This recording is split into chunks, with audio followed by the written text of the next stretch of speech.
매일 사과 하나를 먹으면 병원에 안 가도 될 정도로 우리 몸에 보약이 된다는 말은 들어보셨나요? 그런데 사과와 함께 먹는 음식에 따라 독이 되어 암과 치매에 걸릴 수도 있고 반대로 암과 치매를 예방하는 보약이 될 수도 있습니다. 사과의 효능과 아침 사과가 진짜 보약인지 그리고 사과와 함께 먹으면 독이 되는 음식과 보약이 되는 음식에는 어떤 것이 있는지 사과에 대한 모든 것 알려드릴게요. 매일 사과 한 개를 먹으면 병원에 가지 않아도 된다는 말은 들어보셨죠? 사과는 그만큼 우리 몸을 건강하게 하는 많은 영양소가 들어 있습니다. 사과는 꼭 아침에 먹어야 된다고 하는 사람들이 많은데 그 말이 정말 사실일까요? 정답은 그렇지 않다입니다. 사과에는 상콤한 맛이 나지요. 바로 유기산이 풍부하기 때문에 상콤한 신맛이 나는 것인데요. 이 유기산은 우리 몸에 이로운 점도 있지만 평소에 속쓰림이 자주 있거나 위염 식도염이 있는 분이 아침 공복에 사과를 먹게 되면 위에 점막에 심한 자극을 줄 수 있어 증상이 악화될 수 있습니다. 사과는 몸을 차갑게 하는 과일이라서 몸이 찬 분들은 사과를 드실 때 주의하셔야 합니다. 위염 같은 증상이 있는 분들이 공복에 사과를 드시면 사과가 소화가 되지 않고 설사를 하게 될 가능성이 높습니다. 평소에 아랫배가 차거나 손발이 차고 생리기간 중에 있는 여성분들도 사과를 드실 때는 주의하셔야 합니다. 이런 분이 사과를 드실 때에는 아침 공복보다는 아침 식후에 드시는 것이 좋고요. 사과를 보통 냉장고에 보관했다가 드시잖아요. 냉장고에서 꺼낸 사과를 바로 드시기보다는 미리 꺼내 사과의 온도를 실온으로 맞춰서 드시는 것이 좋습니다. 또는 사과를 익혀 드셔도 되는데요. 팬에 구워 드셔도 되고 전자레인지에 돌려서 익혀 드셔도 됩니다. 그렇다면 왜 아침에 먹는 사과가 보약이라고 했을까요? 건강하신 분들은 사과를 아침에 공복에 드시면 더욱 좋은데요. 사과에는 팩틴이라는 식이섬유가 풍부해 장운동을 활발하게 하고 장내 노폐물을 배출하는 데 도움을 주어 하루를 건강하게 시작할 수 있습니다. 한 가지 꼭 기억하셔야 할 점은 사과를 껍질째 드셔야 한다는 것입니다. 실제 연구에서 사과의 껍질에는 안토시아닌, 퀘르세틴, 에피카테킨 같은 폴리페놀 성분이 사과 과육보다 껍질에 훨씬 더 많이 함유된 것이 밝혀졌습니다. 껍질을 버리고 먹게 되면 사과의 좋은 영양소는 극히 일부만 먹게 되는 거지요. 사과에는 팩틴 말고도 정말 많은 영양소가 있는데요. 어떤 효능이 있는지 바로 알아보겠습니다. 사과는 장을 건강하게 해줍니다. 요즘 프리바이오틱스 영양제를 많이 사드시고 계시죠? 사과가 바로 천연 프리바이오틱스로서 장내 환경을 유익균이 많아지도록 만들어줍니다. 장내에 좋은 균이 많이 생기게 되면 장의 환경이 좋아지는 것인데요. 그렇게 되면 단맛, 자극적인 맛이 강한 가공식품에 대한 식욕도 줄어들고 건강한 식품을 먹고 싶은 욕구가 늘어나게 됩니다. 자연스럽게 체중이 줄어들고 다이어트하는 효과까지 누릴 수 있게 됩니다. 사과를 먹게 되면 소화되는 과정에서 뷰티르산 같은 단쇄지방산이 만들어지게 되는데요. 이 지방산이 손상된 장벽을 회복시키는 역할을 해줘 장이 건강해지는 것입니다. 장벽을 회복시키는 것이 중요한 이유가 있는데요. 장벽이 손상이 되면 손상된 곳에 독소들이 침투하게 되고 이 증상을 장누수 증후군이라고 합니다. 이런 증상이 나타나면 독소들이 혈액을 타고 돌아다니게 되고 피부에 염증이 발생되고 아토피를 일으킬 수 있게 됩니다. 사과를 드시면 이런 증상을 예방해 피부도 탄력 있고 밝아지게 하는 효과도 있는 것이죠. 사과의 풍부한 팩틴이 장운동을 활발하게 한다고 했잖아요. 그렇게 되면 암을 유발할 수 있는 물질들이 장내에 오래 머물지 못하게 하고 대장암의 발병률도 줄어들게 됩니다. 사과는 혈관을 깨끗하게 해주는데요. 그렇게 되면 뇌졸중, 고혈압, 심근경색 등의 혈관 질환을 예방할 수 있게 됩니다. 혈관에 활성산소 많아지게 되면 혈전이 생겨 혈액순환을 방해하기도 하고 혈관세포를 손상시켜 노화를 촉진하기도 합니다. 플라보노이드 계열의 루틴이란 성분은 활성산소를 제거하여 혈전이 생기는 것을 억제하는데요. 이 루틴이 사과에 많이 들어있습니다. 또한 사과에는 칼륨이 함유되어 있는데요. 칼륨은 혈관 내의 나트륨을 몸 밖으로 배출해주는 역할을 합니다. 나트륨은 수분을 흡수하는데 칼륨이 부족하면 나트륨이 배출되지 않아 혈압이 상승하며 혈관에 노폐물이 쌓이게 됩니다. 사과를 섭취하여 칼륨을 공급해주면 고혈압을 방지하고 노폐물을 배출시켜주는 역할도 하는 것이지요. 또한 칼륨은 혈관을 확장시키는 작용을 하여 혈액순환을 원활하게 하며 심장박동을 안정시키고 심장의 기능을 강화하는 데에도 도움 주는 성분입니다. 한 가지 주의할 점 알려드릴게요. 활성산소가 혈관을 손상시킨다고 했잖아요. 사과를 잘못 드시면 오히려 활성산소가 많이 생기게 되는데요. 바로 갈변된 사과를 드시는 것입니다. 사과 먹고 남으면 밀폐용기에 담아 보관했다가 나중에 드시는 경우도 많잖아요. 단면이 갈색으로 변하는데 공기 중에 산소와 만나 산패되어 갈변한 것입니다. 이렇게 산패된 사과를 드시게 되면 활성산소를 제거하는 것이 아니라 오히려 증가시켜 혈관 건강에 악영향을 줄 수 있으니 갈변된 사과는 잘라내고 드시길 바랍니다. 사과는 혈당을 조절해 당뇨를 예방하고 당뇨 회복에도 도움을 줄 수 있습니다. 당뇨가 있는 분들은 과당이 혈당을 올려 안 좋다고 알고 계시잖아요. 그런데 사과는 오히려 혈당을 조절해 주기 때문에 당뇨가 있는 분들은 사과를 드셔야 합니다. 식사하기 30분 전에 사과를 드신 후에 식사를 하시면 혈당이 급격하게 오르는 혈당 스파이크 현상을 막을 수 있습니다. 사과의 단맛 때문에 당뇨가 있는 분들이 사과를 드시는 것을 꺼려 하시는데요. 사과에는 단맛도 있지만 혈당을 올리는 GI 지수가 36으로 혈당 지수가 낮은 과일입니다. 실제로 대학연구팀에서 실험한 것을 발표했는데요.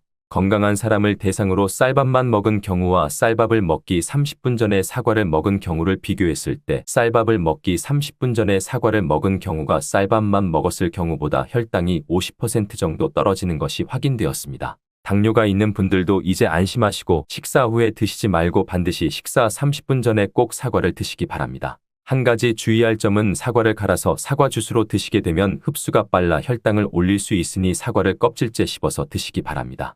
사과, 기관지를 깨끗하게 청소해주는 효능도 있습니다. 사과에는 퀘르세틴이란 성분이 풍부하게 함유되어 있는데요. 이 성분은 호흡기 점막에 생기는 염증을 가라앉히고 예방하는 효능이 있습니다. 그리고 폐기관지의 모세혈관을 튼튼하게 도와줍니다. 천식이 있거나 기관지가 약한 분들이 미세먼지 때문에 기침이 많이 나고 목에 가래가 많이 생길 수 있는데요. 이런 분들이 사과를 꾸준히 드시면 호흡기가 부드러워져 불편함을 많이 해소할 수 있게 됩니다. 한 연구에서 매주 4개에서 5개의 사과를 먹는 가정의 자녀가 매주 1개 이하의 사과를 먹는 가정의 자녀보다 천식에 걸릴 확률이 50% 정도 낮았다고 발표한 적이 있습니다. 사과가 그만큼 천식과 호흡기 건강에 좋다는 것이 증명된 것이지요. 이렇게 좋은 사과도 함께 먹으면 절대 안 되는 음식이 있는데요. 바로 우유, 요거트, 치즈 등의 유제품입니다. 요즘 샐러드를 많이 드시면서 샐러드에 사과도 넣고 드레싱으로 요거트와 치즈를 부어서 드시는 경우도 많은데요. 유제품과 사과를 함께 드시면 사과의 비타민C가 우유에 부족한 영양성분을 보충해 주어 좋은 것으로 알고 계시죠. 이런 내용이 틀린 것은 아니지만 소화기능이 약하신 어르신분들이나 위염, 식도염 같은 증상이 있는 분들이 이렇게 드시면 안 되는데요. 영상 초반에도 잠깐 말씀드렸듯이 이런 증상이 있는 분들이 유제품과 사과를 함께 드시면 더욱 증상이 악화됩니다. 그 이유는 사과의 유기산과 우유의 카제인 성분이 만나게 되면 엉기는 현상이 일어나 덩어리가 되고 위 속에 들어가면 위산과 만나 더 큰 덩어리가 되어 소화가 어려워집니다. 평소 소화가 잘 되고 건강한 사람이라면 문제가 없지만 그렇지 않은 분들은 만성 소화불량과 대장염을 일으킬 수도 있고 지속적으로 반복되면 대장암이 생길 수 있습니다. 장 건강이 중요한 이유는 장이 정신 건강에까지 영향을 주기 때문인데요. 행복 호르몬이라고 불리는 세로토닌의 95%가 장에서 만들어지기 때문에 장이 건강해야 행복감이 올라갈 수 있기 때문입니다. 그리고 절대 드시면 안 되는 것이 바로 사과씨입니다. 사과 주스 만들어 드실 때 씨까지 갈아서 함께 드시는 경우도 종종 있는데요. 사과씨에는 아미그달린이라는 성분이 함유되어 있습니다. 이 성분은 독성을 가지고 있는데요. 이 아미그달린이 소화효소와 만나면 시아나수소로 분해가 됩니다. 시아나수소는 인체에 유해한 독성이 강한데요. 섭취하게 되면 두통, 어지러움, 구토, 복통 등의 증상이 나타날 수 있고 심한 경우에는 심장박동에도 영향을 주며 호흡곤란, 혼수상태 등의 심각한 증상이 나타날 수도 있습니다. 건강한 성인은 사과 한 개에 들어있는 씨의 양에는 큰 영향이 없을 수 있지만 독성에 약한 나이가 많으신 어르신이나 어린아이들은 민감하게 반응할 수 있으니 주의하셔야 합니다. 사과는 유독 보여지는 것이 중요한 과일인데요. 흠집이 있거나 색상이 좋지 않으면 상품성이 떨어지는 것이 사실이지요. 그런데 윤기가 있거나 색상이 짙은 사과는 피하는 것이 좋겠습니다. 간혹 유동파라핀이라는 식품 첨가물을 사용해 코팅 처리한 사과일 수 있는데요. 이 유동파라핀을 섭취하게 되면 복통과 설사를 일으킬 수 있고 지용성 비타민의 흡수를 감소시킨다고 알려져 있습니다. 요즘엔 이런 일이 거의 없긴 하지만 혹시나 사과가 너무 윤기가 흐르거나 약간의 끈적임이 있다면 드시기 전에 깨끗하게 세척하고 드시거나 껍질 벗기고 드시는 것이 안전하겠습니다. 사과와 함께 드시면 보약이 되는 음식도 있는데요. 바로 비트와 당근입니다. 건강음료로 유명한 ABC 주스를 아시나요? 바로 사과, 비트, 당근 세 가지를 갈아서 만든 주스입니다. 사과, 비트, 당근을 함께 드시게 되면 영양소의 흡수율이 증가하고 서로의 영양소를 보완해 주어 더욱 건강하게 드실 수 있습니다. 또한 식이섬유가 폭발적으로 증가하여 장운동 촉진하고 변비 예방에 탁월합니다. 사과, 당근, 비트 모두 강력한 항산화 물질이 풍부하여 체내 활성산소를 제거하고 세포의 노화를 방지하며 몸에 활력을 불어 넣어 줄 수 있습니다. 함께 먹으면 보약이 되는 음식으로 고구마도 있습니다. 고구마에는 베타카로틴이 풍부하여 항암작용과 함께 면역력을 강화해주고 혈관 건강에도 도움을 주게 됩니다. 고구마를 드시면 소화가 잘 안 되는 증상이 나타날 수 있는데요. 고구마에 함유되어 있는 아마이드라는 성분이 장에서 이상 발효를 일으켜 가스가 차고 소화불량 증상이 나타나는 것입니다. 사과와 함께 드시게 되면 사과에 함유된 팩틴이 아마이드의 이상 발효를 억제하여 가스가 차는 증상이 발생하지 않도록 도와주게 됩니다. 또한 사과의 효능 중 하나인 혈관을 깨끗하게 하는 것을 고구마의 베타카로틴이 도와 효능이 극대화가 되어 건강에 정말 좋은 음식 궁합이 된답니다. 믹스커피, 지금부터 꼭 이렇게 드셔야 해요. 의사들이 적극 추천하는 방법입니다. 믹스커피는 당뇨에 안 좋다는데 먹어도 되는 거야? 요즘 이렇게 질문하고 있지 않으세요? 결론부터 말씀드리면 어떻게 먹는지에 따라 믹스커피는 건강에 도움이 될 수도 있고 안 될 수도 있습니다. 그래서 잘 알고 먹어야 하는 거죠. 지금부터 믹스커피에 대한 모든 것을 자세히 알아볼 텐데요. 영상 끝까지 보시면 믹스커피의 성분과 효능, 부작용, 건강에 어떤 영향이 있는지와 사람에 따른 하루 권장량, 그리고 믹스커피와 같이 먹으면 정말 좋은 식품까지 그동안 몰랐던 믹스커피에 대한 모든 진실을 아실 거예요. 영상 시작 전에 구독해 주시고 알림 설정해 주시면 영상 제작에 큰 힘이 되니 꼭 부탁드릴게요. 제일 먼저 기억하실 게 믹스커피의 성분인데요. 믹스커피는 과연 어떤 성분으로 만들어졌을까요? 물론 믹스커피 제조사마다 성분이 조금씩 다르지만 가장 많이 드시는 믹스커피를 기준으로 말씀을 드릴게요. 믹스커피 성분 첫 번째는 프림입니다. 프림의 원료는 코코넛의 속살인데요. 코코넛 과육에서 채취한 식물성 지방을 분말로 만들어 믹스커피의 프림으로 사용하는 것입니다. 근데 이 프림이 지방이니까 몸에 안 좋고 콜레스테롤 수치를 높인다 하는 분들도 있고 식물성 지방이라서 오히려 몸에 좋다라고 하는 분들도 있는데요. 어떤 게 맞는 말일까요? 정확히 말하자면 프림에 들어있는 지방은 코코넛에서 추출한 식물성 지방이 맞긴 하지만 콜레스테롤을 대놓고 올리는 나쁜 포화 지방이 맞습니다. 근데 여기서 기억하셔야 할 것이 있는데요. 믹스커피 프림에 들어있는 포화 지방은 그 양이 완전 적다는 겁니다. 요플레 하나 정도에 들어가 있는 양이라고 할 수 있죠. 요플레는 건강을 위해 드시잖아요. 결국 믹스커피에는 몸에 안 좋은 포화 지방이 들어있지만 완전 소량이라서 콜레스테롤 수치에 영향이 없다고 할 수 있는 것입니다. 그리고 콜레스테롤에 대한 것도 잘 아셔야 하는데요. 우리가 식사하면서 섭취하는 콜레스테롤은 약 20%를 차지하고 나머지 80% 정도는 필요한 만큼 신체에서 자연적으로 발생됩니다. 그렇기 때문에 단순히 커피 한 잔 정도를 마신다고 해서 콜레스테롤 수치가 급격히 올라가거나 건강에 이상을 끼칠 정도의 영향을 주지는 않는다는 거죠. 믹스커피 성분 두 번째는 설탕입니다. 설탕은 당 성분으로 칼로리가 높아서 당연히 몸에 안 좋은 걸로 알고 계실 거예요. 더군다나 믹스커피에 들어있는 설탕은 정제 과정을 거친 백설탕이라 일반적인 설탕보다 흡수 속도가 어마어마하게 빠릅니다. 즉 믹스커피를 마신 후 만족감을 쉽게 느끼는 것은 그만큼 흡수율이 빠르기 때문인데요. 이 당이 소화 과정을 거치지 않고 곧바로 혈액에 녹아들게 됩니다. 왜 안 좋은지 아시겠죠? 근데 여기서 반전이 있어요. 믹스커피에는 설탕이 5g 정도밖에 안 들어있다는 건데요. 쉽게 설명하자면 우유 200ml 한 잔에 칼로리가 135칼로리 정도 되고요. 단순당 함량은 10g 정도 됩니다. 그리고 콜라 한 캔의 칼로리는 100칼로리 정도 되고 단순당 함량이 27g 정도입니다. 그리고 요구르트는 큰 거 말고 작은 요구르트도 칼로리가 45칼로리에 단순당 함량도 9g 정도 되는데요. 그렇다면 믹스커피 한 잔에 들어있는 칼로리는 얼마나 될까요? 믹스커피 한 잔에는 칼로리가 50칼로리 정도 들어있고요. 단순당은 6g 정도 들어있어요. 칼로리를 먼저 보자면 작은 요구르트 한 병 정도 수준이에요. 콜라랑 비교해봐도 콜라 절반 정도 수준이고 우유 200ml 한 잔하고 비교하면 3분의 1 정도예요. 우유는 건강에 좋다고 드시는 경우가 많은데 칼로리만 보면 믹스커피가 더 좋아 보이죠. 물론 칼로리만 비교할 수는 없겠죠. 그 다음엔 단순당을 비교해 볼게요. 단순당이 믹스커피 한 잔에 5g인데 작은 요구르트랑 비교해도 절반 정도 수준이고 콜라 한 캔이랑 비교하면 6분의 1 수준이에요. 그리고 우유 200ml랑 비교해도 절반 수준인 거죠. 이렇게 비교하면 요구르트나 우유, 콜라 절대 먹지 말아야 하는 거 아냐 이렇게 생각하실 수 있는데 그게 아니고요. 믹스커피가 그만큼 그리고 칼로리와 단순당이 적다는 거예요. 칼로리와 단순당이 높으면 당연히 몸에 안 좋을 수 있는데 생각하시는 것처럼 믹스커피에 많지 않고 정말 적은 양이니 하루에 수십 잔씩 드시는 거 아니면 영향이 거의 없는 거죠. 그러면 하루에 몇 잔까지 먹는 게 괜찮을까요? 일단 당뇨가 있거나 당이 높으신 분들은 하루 한 잔 정도가 적당한데요. 식후 3시간 정도 후에 드시는 걸 추천드립니다. 그리고 당 체크를 계속하시니 당 수치가 높지 않으시면 2잔까지 드셔도 괜찮으실 거예요. 당뇨가 없으신 일반인 분들은 하루 2잔에서 3잔까지도 상관이 없으시고요. 그래도 건강을 위해 미리 예방하는 차원에서 식후 바로 드시지 마시고 2시간 정도 후에 드시면 좋겠습니다. 믹스커피 성분 세 번째는 커피에 들어있는 카페인입니다. 카페인에 대해 설명하기 전에 믹스커피도 일반 커피처럼 커피가 들어가 있기 때문에 커피 성분이 주는 효능이나 부작용도 나타날 수 있습니다. 먼저 커피의 효능을 보자면 커피 효능 첫 번째, 암 예방 효과입니다. 경북대학교 식품공학과 김 교수팀이 실험을 진행했는데요.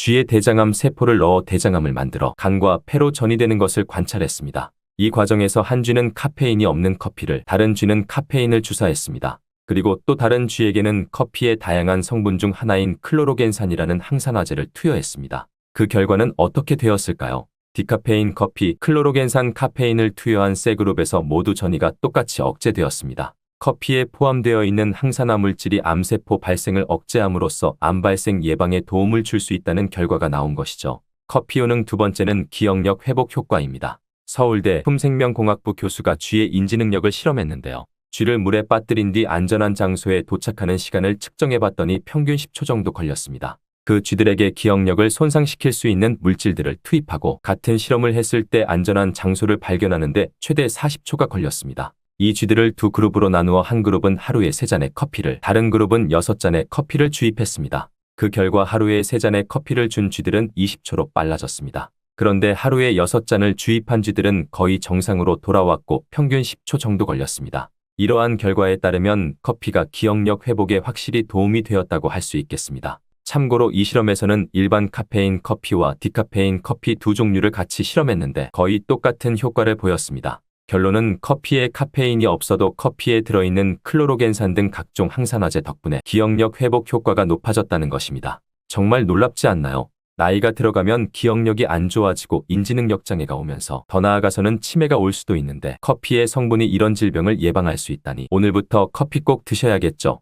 다만 카페인에 예민하신 분들은 믹스커피나 일반 카페인 커피를 드시면 잠을 잘 못 주무실 수도 있으니 디카페인 커피를 추천드립니다. 그리고 역류성 식도염이 있으신데 커피는 드시고 싶으신 분들은 될 수 있으면 디카페인 커피를 드시면 좋습니다. 커피 효능 세 번째는 혈당 조절 효과입니다. 전 세계적으로 대사증후군을 앓고 있는 사람이 10억 명이 훨씬 넘는다고 하는데요.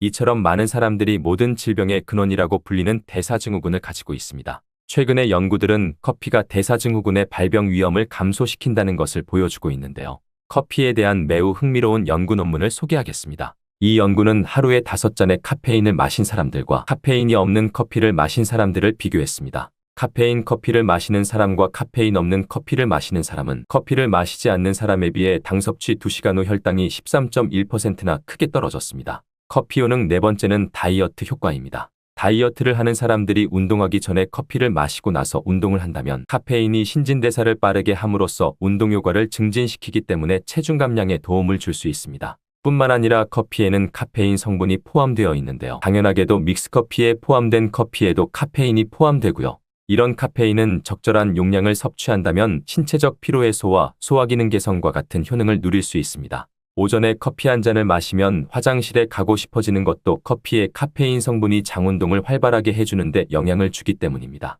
다시 돌아가서 믹스커피에 들어있는 세 번째 성분 카페인에 대해 알아볼게요. 믹스커피에 포함된 카페인 용량은 제품마다 차이가 있을 수 있어요. 하지만 평균적으로 60mg가량의 카페인이 한 잔 용량의 믹스커피에 포함되어 있는데요. 이는 일반적인 아메리카노 대비 3분의 1 수준에 해당하는 수치입니다. 결과적으로 믹스커피의 카페인은 일반 아메리카노보다도 훨씬 적게 들어있는 거죠. 그렇다면 카페인 하루 권장량이 얼마나 될까요? 일반 성인의 경우 카페인 하루 권장량은 400mg 정도이고요. 임산부는 300mg 정도입니다. 콜라 한 캔에 카페인이 보통 35mg 정도 들어있으니 커피가 카페인 성분량도 크지 않다는 걸 알 수 있습니다. 여기서 잠깐, 그렇다면 믹스커피와 같이 먹었을 때 효과를 극대화시킬 수 있는 식품이 있을까요? 믹스커피와 같이 먹으면 좋은 음식 첫 번째는 강황입니다. 노란 빛깔의 강황가루를 넣은 커피는 골드라떼라고도 불리고 있습니다. 강황이 몸에 좋다는 사실이 알려지면서 이미 미국과 유럽 등 전 세계적으로 엄청난 인기를 끌고 있는 새로운 종류의 커피 중 하나인데요.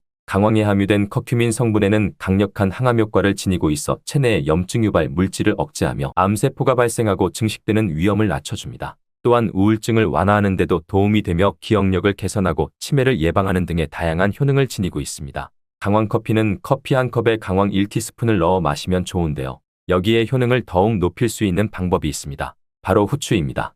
미국 텍사스 주립대학에서 실시한 연구 결과 강황의 커큐민은 후추의 피페린과 만나면 흡수율이 2000%까지 높아지는 것으로 나타났습니다. 강황 커피에 후추를 아주 살짝 넣어 드시면 건강 개선 효능을 높일 수 있으며 만약 향이 강하다고 느껴지신다면 우유를 조금 넣어 드셔도 아주 좋습니다. 믹스커피와 같이 먹으면 좋은 음식 두 번째는 계피입니다. 커피에 계피를 넣으면 아주 향긋한 커피를 즐길 수 있어요. 후추와 정향에 이어 세계 3대 향신료 중 하나인 계피는 이미 수천 년 동안 약재로 사용되어 왔으며 여러 연구를 통해 계피의 다양한 효능이 입증되어 왔습니다. 커피의 원료 생산지인 멕시코에서도 커피에 시나몬 스틱을 넣은 커피를 즐겨 마신다고 합니다.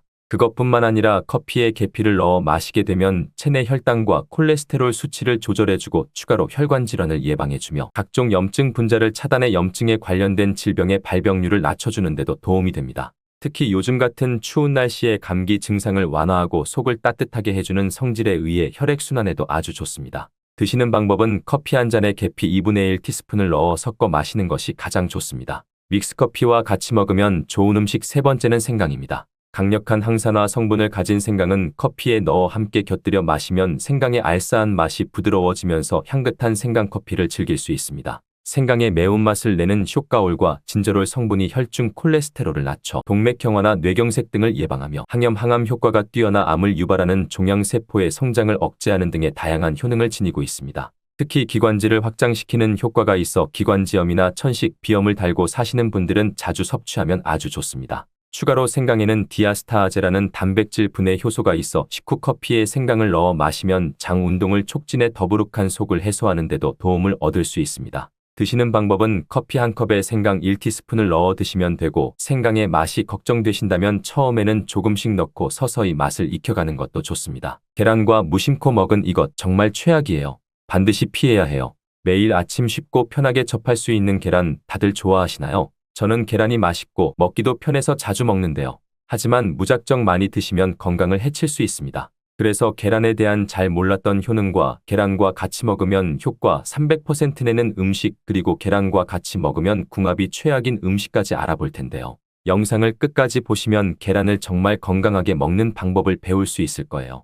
계란은 우리 식탁에서 빠질 수 없는 음식이니 주변 분들에게 전달해 주셔서 함께 건강했으면 좋겠습니다. 계란의 주성분으로는 단백질, 비타민, 미네랄 등 다양한 영양소가 풍부하게 들어있어서 우리 식단에서 중요한 역할을 합니다. 그리고 계란의 구조는 크게 껍질, 흰자, 노른자로 나눌 수 있는데요. 껍질은 칼슘 카보네이트로 구성되어 있어서 단단하고 껍질 안쪽에는 공기가 들어있는 공기세포가 있습니다. 껍질 안쪽 흰자는 주로 단백질로 이루어져 있고 수분과 미네랄도 포함하고 있는데요. 흰자 안에 있는 노른자는 흰자보다 영양소가 풍부한 부분으로 단백질과 지방, 비타민, 미네랄 등이 함유되어 있습니다. 그렇다면 계란에는 어떤 효능이 있을까요? 지금부터 평소에 잘 알지 못했던 계란의 효능에 대해 자세하게 알아보겠습니다. 계란의 효능 첫 번째, 바로 최고의 단백질 공급원입니다. 단백질은 우리 몸의 중요한 구성 요소로 근육, 피부, 뼈, 헤어, 손톱 등의 형성에 필요하며 효소, 호르몬, 항체 등의 생산에도 중요한 역할을 합니다. 또한 우리 몸의 세포를 수리하고 성장하고 에너지를 공급하는 데 필요한 영양소 중 하나인데요. 단백질은 아미노산이라는 작은 단위로 분해되어 몸에 흡수됩니다. 이 중에서 몸이 스스로 생성할 수 없는 필수 아미노산 9가지는 반드시 식품을 통해 섭취해야 합니다. 계란은 이 필수 아미노산 9가지를 모두 함유하고 있어서 완전한 단백질이라고 불립니다. 특히 단백질은 우리 몸의 근육을 구성하는 중요한 요소인데요. 근육은 운동과 일상생활을 할 때 사용되는 에너지를 공급하므로 단백질 섭취는 근육의 구성과 유지 그리고 회복에 필수적이라고 할 수 있죠. 근데 몸이 한 번에 단백질을 많이 저장할 수 없어서 꾸준하고 적절한 양의 단백질 섭취가 필요합니다. 그래서 일일 권장량을 참고하여 균형 잡힌 식단을 섭취하는 것이 중요합니다.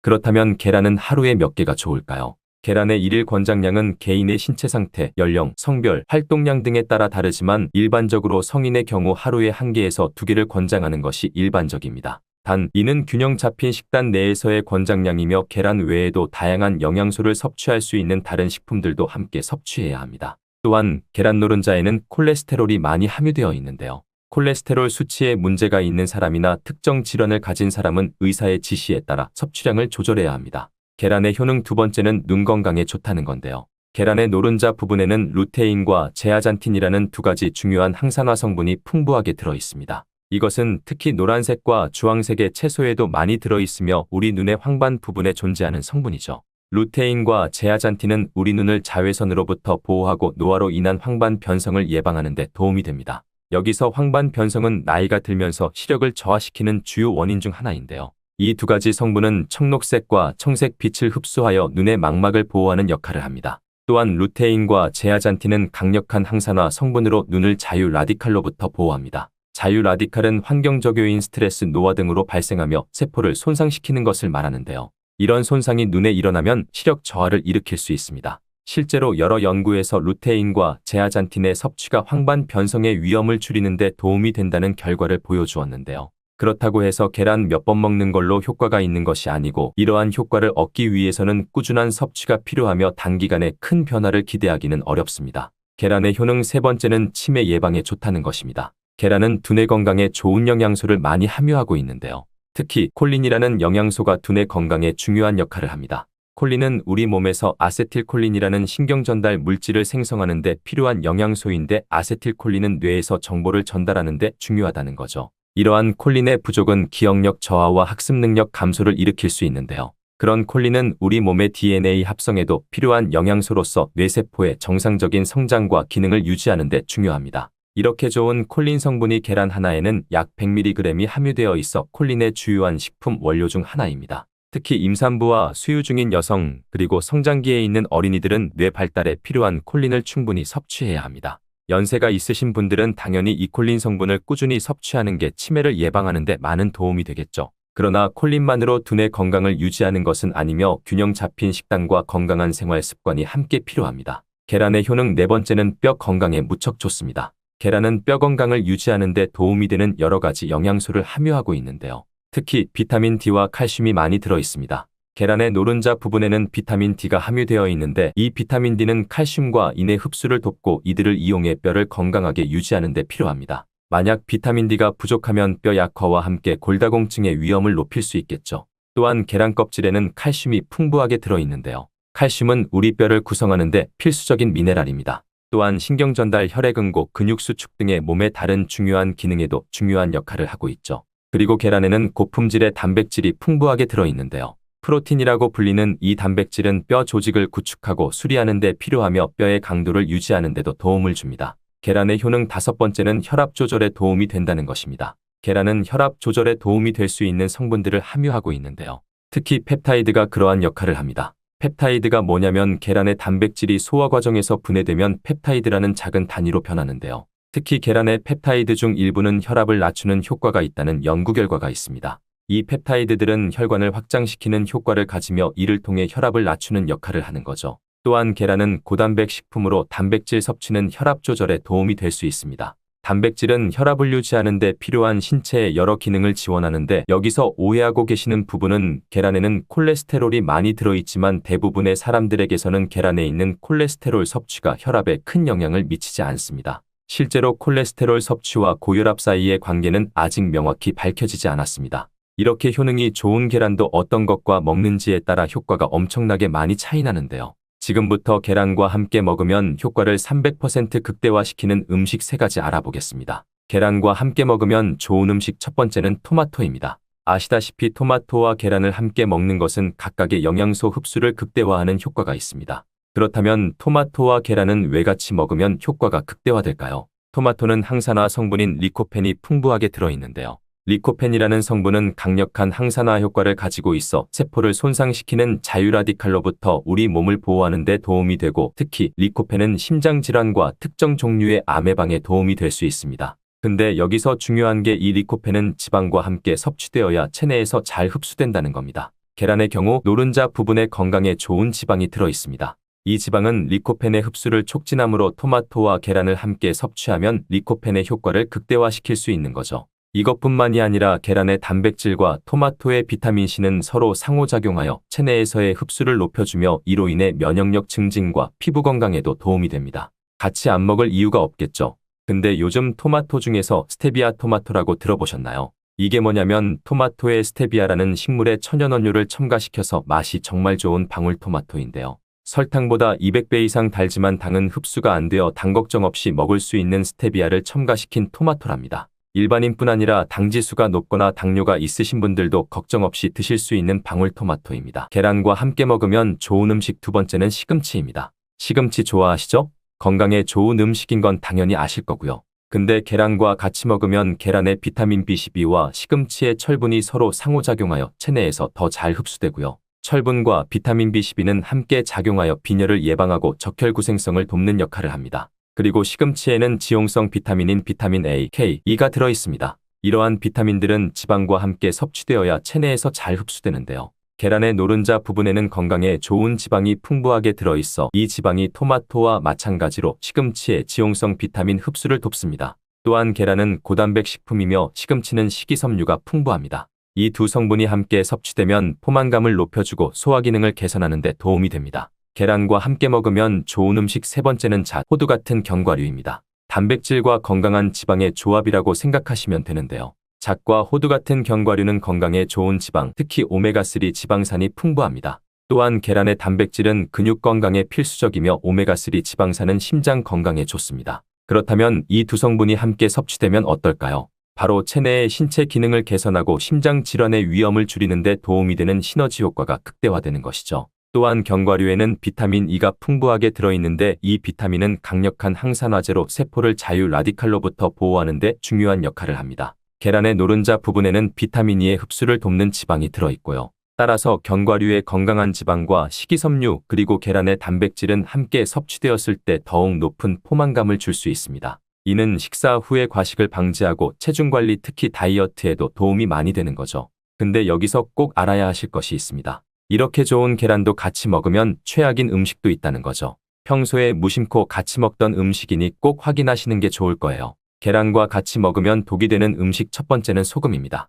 정말 의외 아닌가요? 계란 후라이나 계란찜 드실 때 꼭 넣는 게 소금인데 이게 안 좋다니 놀라셨죠? 계란은 자체적으로 적절한 양의 나트륨을 함유하고 있습니다. 그렇기 때문에 계란에 추가적으로 소금을 첨가하면 나트륨 섭취량이 증가하게 되고 이는 건강에 부정적인 영향을 미칠 수 있는 것이죠. 나트륨은 체내에서 수분 균형 유지, 신경 및 근육 기능 유지 등의 중요한 역할을 하지만 과다한 섭취는 혈압을 높여 고혈압을 유발하거나 심장질환, 신장질환의 위험을 증가시킬 수 있습니다. 특히 고혈압은 심장 및 혈관에 지속적인 압력을 가하며 이는 심장질환, 뇌졸중 등의 심각한 건강 문제를 일으킬 수 있는데요. 또한 과다한 나트륨 섭취는 신장에 부담을 주어 신장 기능을 저하시키고 신장질환을 유발할 수 있습니다.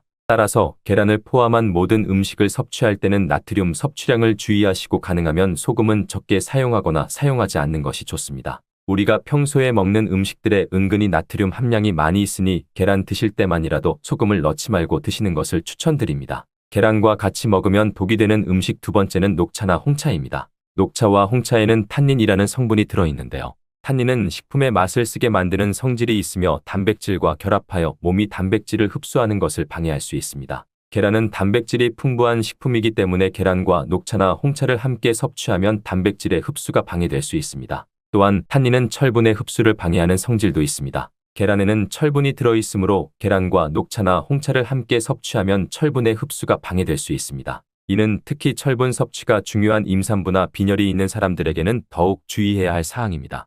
계란과 같이 먹으면 독이 되는 음식 세 번째는 우유입니다. 계란찜 할 때 부드럽게 하려고 물 대신 우유를 사용하기도 하시는데요. 앞으로는 절대로 우유로 계란찜을 하시면 안 됩니다. 우유에는 불소라는 성분이 있는데요. 불소는 계란의 단백질과 결합하여 몸에서 흡수되기 어렵게 만드는 성질이 있습니다. 따라서 우유와 계란을 함께 섭취하면 계란의 단백질 흡수가 방해될 수 있습니다. 또한 우유와 계란에는 알레르기 반응을 일으키는 데 가장 흔히 연관된 음식들 중 하나입니다. 그렇기 때문에 알레르기 반응이 있는 분들은 두 가지 같이 먹으면 증상이 더욱 심해질 수 있습니다. 건강에 좋다고 하는 검은 콩에 대해 얼마나 알고 계신가요?